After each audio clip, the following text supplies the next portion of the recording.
first, time to give the folks at home a look at what's going on around the NFL.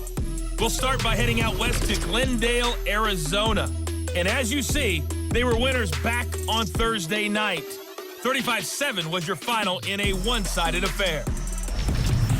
From there, we take the long trip back across the country, then across the pond. Check out the action in London. And they were winners in that one as they defeat the visiting Tennessee Titans. Phillip Rivers, 2 touchdown passes as his guys remain unbeaten. And finally, Monday Night Football, a big-time battle down in Atlanta as the Giants will be in town to take on the Falcons. In the game you're watching, it's Matthew Stafford who's had it working in the first half. His guys are out in front as we get you back out to Santa Clara, where we rejoin Brandon Godden.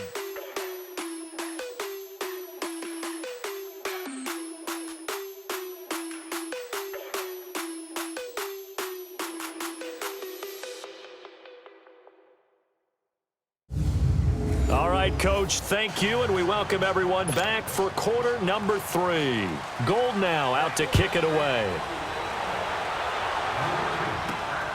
This will be taken about the 12. Hurdle number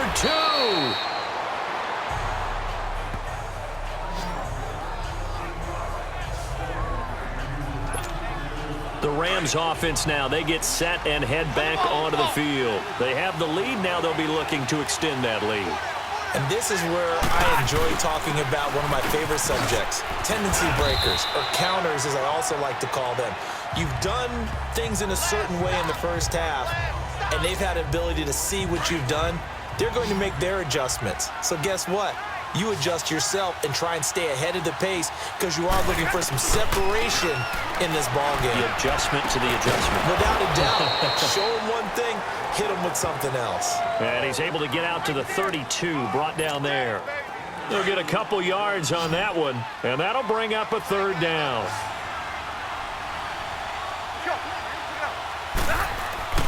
Off of play action, here's Stafford. And got him in, it's Woods. The 21 yards there as they convert on 3rd. That's the number 2 receiver in the NFL in terms of yardage, and tell you what, a few more plays like that, he won't be number 2 for long. But that's what often happens when you have competitors running around the field. These guys know where they stand in relationship to yardage, totals, numbers, the whole deal. And let's face it, all of them, they all want to be number 1. So from inside Niner territory now, this is 1st and 10 at the 47. Here's Stafford. Right side complete. That's Woods. That one goes for 24 yards. So how do you beat man coverage? First of all, you want to be a superior receiver, but you know something, that guy who's covering you, he's usually pretty good too. So the corner route is usually a great spot to get it done.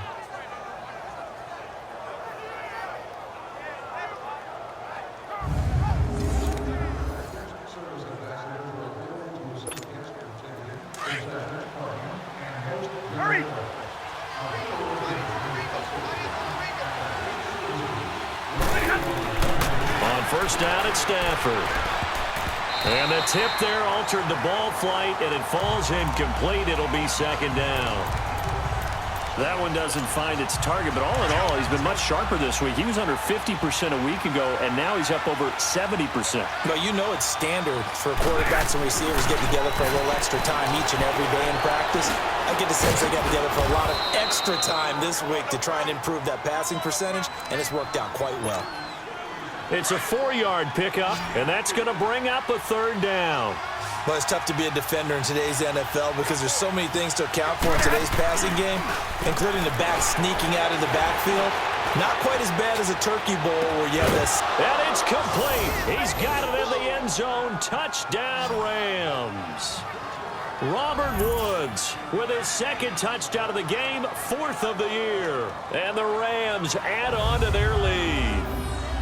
A good, sustained drive there in this third quarter, capping it off with a touchdown to give them a nice 2-score advantage. It was actually a fun one to watch, wasn't it? I mean, for me, seeing the mix of what they did, how they moved the ball downfield, very sharp, too. Each and every play seemed to be executed with great dispatch. Tucker able to connect on the extra point, and the decision to just kick the extra point winds up successful. Out is the kickoff unit as they run up and send this one away. And that'll carry over the back line of the end zone for a touchback. Here's a look at the 49ers offense as they make their way out for their first possession of the second half. They're down in this game. A chance for the offense, though, to put something on the board, get some momentum here in half two. Try and get things kick-started for them. And you know at the half, they discussed how they were going to get that done. This is where scripting comes into play a lot of the time. How many plays do you script coming out of the second? Most of the time in the first half, you're scripting. And for a third time tonight, he's intercepted. LaMarcus Joyner with a pick. And the return comes to a halt right at the 44-yard line. I tell you, Brandon, it seems like this guy's been all over the field so far. That's his second interception of the game. And so much of playing defense in the NFL, especially when it comes to defending the pass, is all about positioning and technique. And this is fantastic work on both fronts there.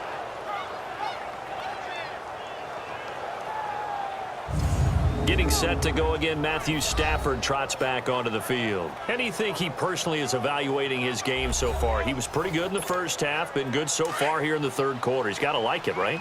Not looking for the dramatics here. Not trying to set the world on fire in terms of stats. It's almost like you're driving.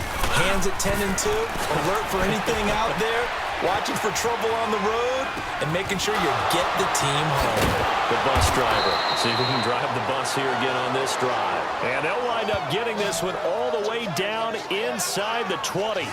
A very solid gain of 27.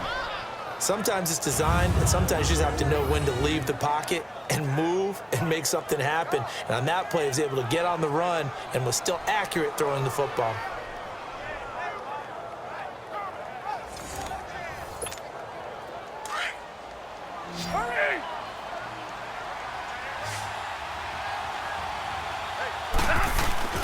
They go play action here on first down. Sliding out of the pocket.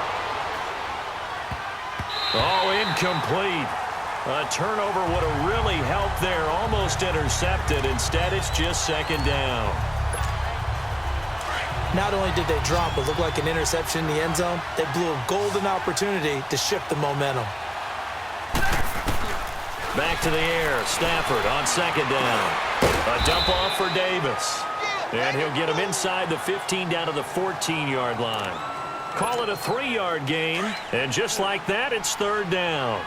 Everyone's got to be able to catch the football. Doesn't matter what position you play, but if you're on offense, be aware a ball may come your way. Buying time to his left. And this is going to be incomplete. Once you get into the red zone and the safeties have less ground to cover, you'd better be quick with your delivery.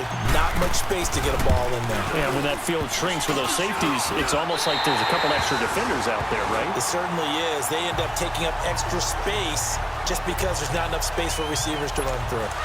And no mistaking that sound. It reverberated through the whole stadium. And it's the sound, Brandon, no kicker wants to hear. It looked like he had it on target the whole way, but the upright said,